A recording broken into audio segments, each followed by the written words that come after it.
Hello and welcome to Everything I Did Wrong as a Church Planter, a million part series. My name is Logan Wolf and I am a church planter here in Provo, Utah.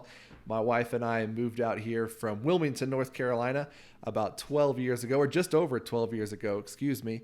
And this is the eighth time I've started recording this episode and have not been able to get past the 1 minute mark. So I'm not going to be restarting it again. And so whatever happens from here on out, I'm just going to leave in the recording for the sake of my own sanity. So in this season, this is season 2. And I'm basing the seasons just on where we were in the ministry. Right now, I'm focusing on that time between our arriving in Utah and our grand opening or our launch service. And so for us, that was a very brief time. In fact, it was in our last episode. My friend Isaac and I were talking about the brevity of time between moving to the city where we were planting and actually beginning formal weekly services. And the mistake that we both made, that we kind of camped out on and pressed into, was we just started too quickly.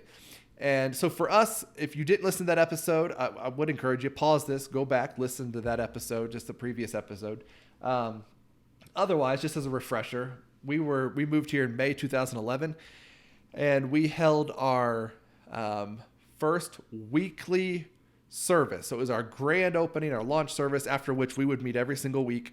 And that was in September. So it was just over 4 months from the time we arrived until the time we were in full swing of a traditional church service. And of course, at that time, we were mobile. We were meeting in the conference center of a Best Western, what later became a Baymont Inn and Suites. Because of the brevity of that time, I think we made a lot of mistakes. And I want to talk about one of the big ones that I didn't correct until I had lived in Utah, I think 6 years. And so here it is. This is season 2, episode 3. And the mistake I want to talk about today is I did not meet my neighbors. So when we moved here, we moved into a 3rd-story condo just down the road from where I live now in Provo. And we were renting it. And we had neighbors, and we had some interactions with those neighbors initially. But we did not really have any kind of in-depth relationship with them because we were doing so. Like we moved here. We moved on May 11th. We drove from the airport to our house in a rented car. Our car was being shipped over with all of our stuff from North Carolina. And we had about a week and a half, 2 weeks before our stuff showed up because it was delayed on the road. So we kind of explored a little bit. We did some hiking, tried some new restaurants and whatnot. But then when our stuff showed up and we had unpacked, in a day or two after it arrived, we were completely unpacked. We hit the ground running.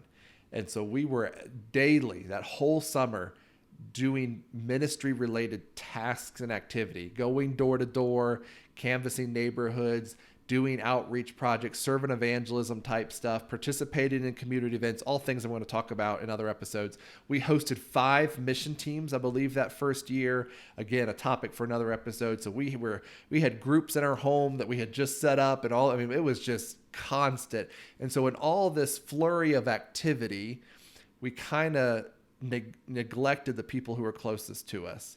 And to be honest, for that season we were in that condo, it really didn't bother me at all that I did that. I didn't think anything of it. Our neighbors, I've shared this story before in other places, but like across the hall from us was this older guy, and he took care of some middle-aged guys, some younger guys that I think maybe just had some mild disabilities or whatnot, maybe couldn't live on their own. And so they were all over there. There was 3 or 4 of them, but the older guy that was kind of, I think, the caregiver, the one taking charge, he was a talker, man. So if he would catch you out, he was like grab you by the elbow, follow you out to the dumpster, follow you out to the mailboxes kind of talker. Reminds me of Uncle Leo in Seinfeld. And so we had him across the hall from us, and then below us, we're on the 3rd floor. Below us, across the hall, was a young family, which we enjoyed them. They had young kids. We didn't have kids at the time. And, if it's one of those things. People who don't have kids, I feel like by and large, don't like to hang out with people that do have kids. At least that was our situation. And so they were there, and their kids would just like come up and knock on our door and ring our doorbell and wanna, like, they were young kids, 3 and 4 and 5 or whatever. And I don't know what they wanted, but they were constantly just at our door. And then below us was another young family. And again, these are all these neighbors are Mormon. We're learning, but the family below us, it was funny because they had young kids too. And at like the oddest time, they would start like banging out Mormon primary songs on the piano, and then the kids would be singing, down. So it would just like come wafting up through the floor, these Mormon children's songs. And then the neighbor on the other side of the wall, so the other side of the building, was some college students, and one of them was learning to play the guitar. And I know that because he was very bad at it. And so just like terrible renditions of Stairway to Heaven and whatnot would just come like, echoing through the wall. And you're like, oh my goodness. And so we weren't clicking with any of these neighbors in the few interactions we had. And because we made no effort to get to know them at a deeper level. So we would come home, we'd be home briefly, we'd be home in the evenings, but then during the day, Grayson and I, my wife and I, were gone. We were just all over the place doing all kinds of stuff. So we lived in that condo for 2 years. And that's how it was with 2 years. And I got to where I even dreaded seeing some of those neighbors. And I say that to my fault. I'm kind of showing you what I was going through in my heart, where I was at. Like I would see some of those neighbors, and if I'd pull it into my parking spot and I see one of those neighbors out, like maybe checking the mail, running something to the garbage or whatever, I would like wait in my car until they saw them go inside, because I don't want to talk to them now. I want to just go home and be done. So we move, and we're going to buy a house, and we buy a house that's it's like 5 minutes from the condo. It's just, the condo's at the bottom of a hill, the house at the top of the hill. And before we even walked into the house to tour it, I told Grayson, like outside, I was like, I want this house. This is the house. And the selling point for me was that the whole yard had this high privacy fence all the way around it. One of these vinyl fences, like you couldn't see, there's no slats to see through, just this privacy fence. And then it had this gate that you could swing across the driveway and lock. And I thought to myself, like, this is as close as you can get to a moat and drawbridge without all of the digging, right? Like, this is it. This is awesome. And so I in my mind, I thought, man, I'll come home. We'll have done all this ministry during the day, right out there. I'll come home. We can close this gate, lock it, fenced in yard. We'll draw the blinds, and we won't have to talk to anybody for the rest of the day. So we did that.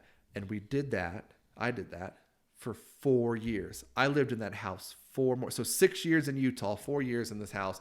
Both places we've lived, ignoring the neighbors, while doing ministry, quote unquote, all over the city.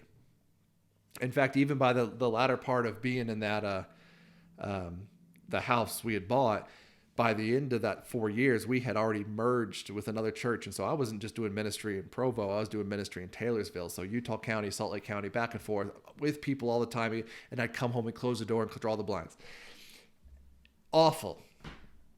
So here's what God did. I read a book, and I don't remember where I first heard of the book, who sent it to me, or where I bought it, but I read this book. I'm holding it up here because that makes for good audio. No, if you're watching it on YouTube, it's called The Art of Neighboring. The Art of Neighboring. I highly recommend this book. And it's got a couple of authors here. So Jay, and I can never pronounce his name, Pathak, and then Dave Runyon. And this book is incredible because it was paradigm shifting for me. It basically looks at that passage, I think it's in Acts 17 off the top of my head, where Paul is speaking, and Paul essentially says, hey, isn't it possible? Well, he says, God and his sovereignty and his providence has determined the times and boundaries of all peoples and nations. And he's done that for the purpose that they would come to know him. So think about this. Whole people groups, tribes, tongues, nations, God has determined when and where they are because he wants them to know him. So the point the author's making this book is, isn't it possible if God does that on the macro scale, that he does that on the micro scale as well? Essentially meaning, isn't it possible that God in his providence and sovereignty has placed you and I where and when we live, so far as our neighborhood, our street, our city, our county, or whatever, for the purpose of using us to help bring other people to him? Like we're where we are so that we can we can encounter him, and we can help other people encounter him also. And I thought about that. I thought, this is insane. Like it never once crossed my mind. And so one of the things the authors here in this book suggest, they have this little diagram. It's on the front of the book. Basically, it's like a tic-tac-toe board. Your house in the middle, and then these 8 other slots around you. Basically, your 8 closest adjacent neighbors. And what they really challenge you to do is go meet your neighbors, introduce yourself, learn their names, learn about their family, and begin to pour into them, trusting that God's put you right literally next door to each other for a reason. Almost, it's an idea, and they elaborate on this in the book too.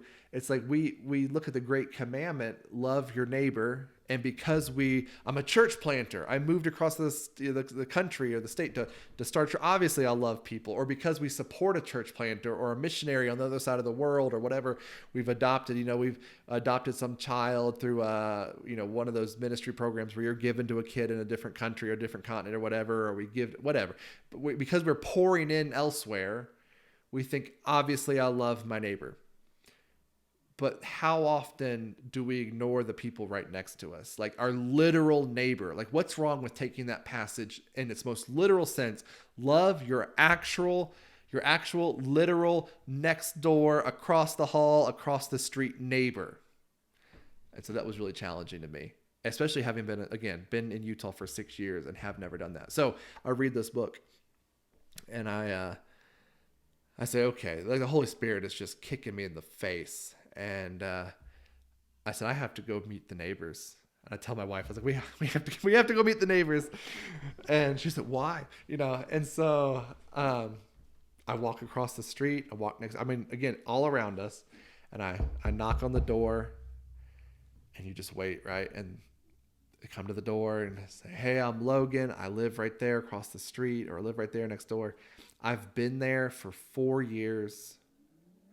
I'm really sorry that I didn't come over here sooner and introduce myself. And without exception, that was reciprocated. They're like, oh, no worries. We could have come over there too. We're so sorry. It gets so busy. And it's like, no, don't worry. And again, exchanging names and even contact information with some of them. And we ended up even, having dinner with some of them, being in some of their homes, having some of them in our homes over the course of weeks and months that followed. And now that we've even moved, so I don't live in that house anymore. I've moved across town, but we still, we were just at dinner with one of those neighbors just recently, just earlier this year. We've still kept in touch with them, and we've been in this house now for almost 5 years. And so it's, I don't know, it's just, it's just this incredible, like, I just broke the ice on something I just wasn't thinking to do and meeting these people. And I love this. I had the opportunity. So I'm on the board of an organization called Loving Utah, which is, I love Loving Utah. It's just this great collaborative kind of ministry that's pulling laborers from across the state together with this vision of, let's just reach Utah with the gospel. And they had a summit this last year, year before last. And we actually had Dave Runyon speak, and it was virtual. He spoke virtual, but I got to interview him. I got to be the one that asked the questions as he's in person, as he's speaking up on the screen, and which is a cool opportunity because the book was so impactful to me personally. Anyway, and one of the things he said since writing the book that he'd learned that I thought was significant, especially the way we're doing ministry now as we're here in Utah, is in the book he does put a lot of emphasis on the idea of, puts this idea forward of block parties and like pulling the whole street together, pulling the whole neighborhood together, getting these groups together. And he says actually as he's living this out himself, which I love. It's not theory. This brother's actually doing this too. Is the actual need, less of that kind of larger corporate public event outside, and they're seeing more the significance, the need for these smaller intimate settings inside around their table. And I love that, like having neighbors in to have share a meal, breakfast, lunch, dinner, coffee, dessert, whatever it is, but actually sitting down, and that's a beautiful thing. And I love that because I've seen that in my own life, and then I see that biblically. Like I've read the book. I don't know if I have it to show you. If you can see, so if you are watching this on our YouTube channel, the bookshelf behind me is organized not by title or author or subject, but by color, which looks really cool, but it's the most impractical thing when it comes to finding what you're looking for. So I'm not going to take up time here to try to find this book to show you. But I read the book, A Meal with Jesus. And I think it's in the book, A Meal with Jesus, he talks about the Gospel of Luke. And it's interesting how if you just kind of map out the narrative of the Gospel of Luke, how Jesus is always like going to or at or just coming from like a meal with someone. Like there's so much that just happens at the table and that table fellowship, which then it's not surprising then when you get to like Acts 2, which I've talked about even in previous episodes here. What do you see the early church doing? Man, they're breaking bread together. They're in each other's homes. They're at each other's tables. They're sharing these meals. They're praising God and being grateful for this time together at the table where they're eating and fellowshipping together. And so anyway, Runyon in this book doesn't emphasize that point so much in his book, but in my conversation with him, that interview with him, he does talk a lot about that. And so what I had done was ignored the people that God had put closest to me and excused myself or alleviated whatever guilt or whatever I may or may not have felt at the time. Again, this was years ago, by saying, hey, I'm with people all the time. I'm doing ministry. Of course I love my neighbor, and I'm just doing it out here. And I wish we had taken more time to just pour into and get to know the people God just put around us. Like I almost wonder, like, isn't it possible? Here we are coming to Star Trek. Isn't it possible that person of peace, that person who was just eager to receive Jesus and the message of the gospel, that he just moved us right in next door to them? Like, isn't it possible? Yeah, I mean, it's absolutely possible he had done that. And we just kind of had ignored that. And then what's more is because the brevity of our time between our move and our grand opening service in that summer. So again, this is not in that house. This would have been in that condo. But there was so much activity happening, and we were so busy and so frantic, and we were hosting these teams and doing these events and these projects. We actually didn't have space. Like if I had known then what I'm sharing with you now, 12 years later, if I'd known this, I didn't have the time to do it. So even if someone had pointed it out to me, I'm like, well, I get that, but I was just running. And so this actually would have required some more intentional time and some margin in our schedules and in our week and in our calendar, where we could have given space to getting to know our neighbors, space to invite them over or invite them out to do something or to have a conversation with them, to not be rushed when you catch them in the hall. And man, we just did not have that. And so again, as you're thinking through, as you're moving in, I hope already you have the sense that I did not have, to slow down and wait before you launch and begin to commit yourself to these weekly gatherings. If you're going the traditional church route, if you're going, even the non-traditional church route, we have weekly services still. But I mean, before you start committing your energy and your calendar in that way, your time in that way, give yourself space to begin to meet the people God's put you around, the neighborhood that you're in. Familiarize yourself with the neighborhood and the businesses around you and the schools around you and any kind of, public space around you. I would pour into that. And then something else I would do that I wish we had done, that we do a lot now, is I would just begin prayer walking and praying for that community and asking God to show you, hey, we've moved here, and I get this is a big city or a big county or whatever. Maybe your vision is huge. I'm looking at the state. I'm looking at the region, whatever. That's awesome. But he did put you in this one specific place. And so I think it's worth asking, like, why is there someone here, Lord, you want me to connect with? And so what we've done now, so let me just give you a couple practical suggestions here to walk this out. One, I would recommend reading this book, The Art of Neighboring. Pick this up, read it. I'll tell you what, I'll throw a link in the show notes, and you can click through there and grab a copy of it. There's even a small group. It was free. I believe it was free. If not, don't hold me to that. But on their website, they had a small group curriculum that you could go through this content in like 6 weeks. And we did that a number of times when we were multi-site. We really were pushing this when we were multi-site. And I think that's worth going through as an individual. That's worth taking your family through, saying, hey, this is what we want to do in our neighborhood. That's worth getting together with a couple of friends and doing. Let's do this together in our neighborhoods. Let's do this, as a church, as a small group, as a Sunday school class. So that is a resource I recommend. I also would recommend just begin praying for prayer walking your neighborhood, getting to know the neighborhood. And I'll throw a link in the show notes as well. I've got some resources, some videos I've recorded about prayer walking.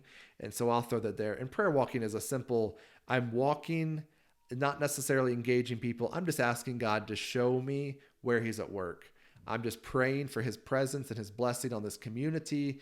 I'm praying that he dismantles obstacles and barriers for the gospel. And Lord, just show me where you're working. Bring me across the path of the people you're already speaking to and dealing with. And so I'll throw that video link in the show notes as well. And then I came across a resource, and I don't remember where I first learned of it. I had seen a resource that was called prayforeveryhome.com. And I just looked at it before I started recording this, and that site is now debunked. It's dead. It's not nothing's happening with that link anymore. But there's another similar site that I came across shortly thereafter called blesseveryhome.com. Blesseveryhome.com. And it pulls like the 100 or the 150 closest addresses to your address, gives you their name, kind of like a Google map almost sort of thing, shows you the name, probably pulling that from it tells you where they're getting it, like the white pages or voter registration or something.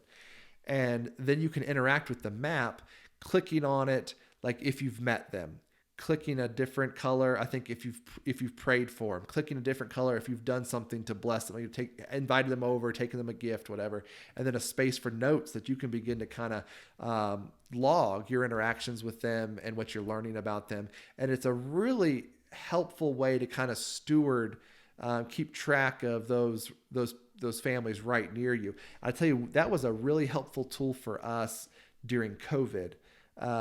We used it as a family. And then we were pushing it to people saying, hey, I know we're not like, there's a lot of people. We still continue to gather because we were obviously at that point in the house church model. So much smaller gatherings. Our gathering size wasn't limited by the state or anything. But everyone around us in our community wasn't gathering anywhere. And so it actually let us kind of press in with them and have some conversations and encourage people to reach out and keep track of that, making sure we're not letting people fall through the cracks at a time when there's a lot of uncertainty and fear and even openness around, what's happening, what's God doing here, what is this about? So those are some resources that I would suggest. And again, just the advice is before you go thinking we're going to go knock every door in town, blitz this community, advertise all over. Have you had a personal interaction with the people that are right next door to you? Man, what if God moved you across the state, across the country, because he had someone prepared right across the street from you already? It's incredible. So I hope this is helpful. If it is helpful, would you do me a favor? Would you rate it or leave a review? Wherever you're getting your podcast. I know this is coming out on Apple Podcast. It's on Spotify as well. Please rate it, leave a review. If you're listening to the link, maybe it's on social media somewhere you've come across it. Please like it, share it, retweet it, repost it, whatever that might be. If you're on YouTube, again, like it, comment, whatever. And share it if you have a church planting friend, if you're part of a church planting team, if you're a church that has sent out church plant, please pass this around wherever you think it would be helpful and beneficial.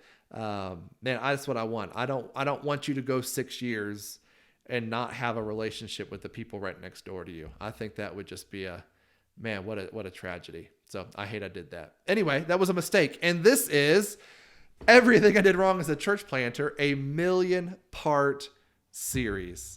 I'm Logan Wolf. Thank you so much.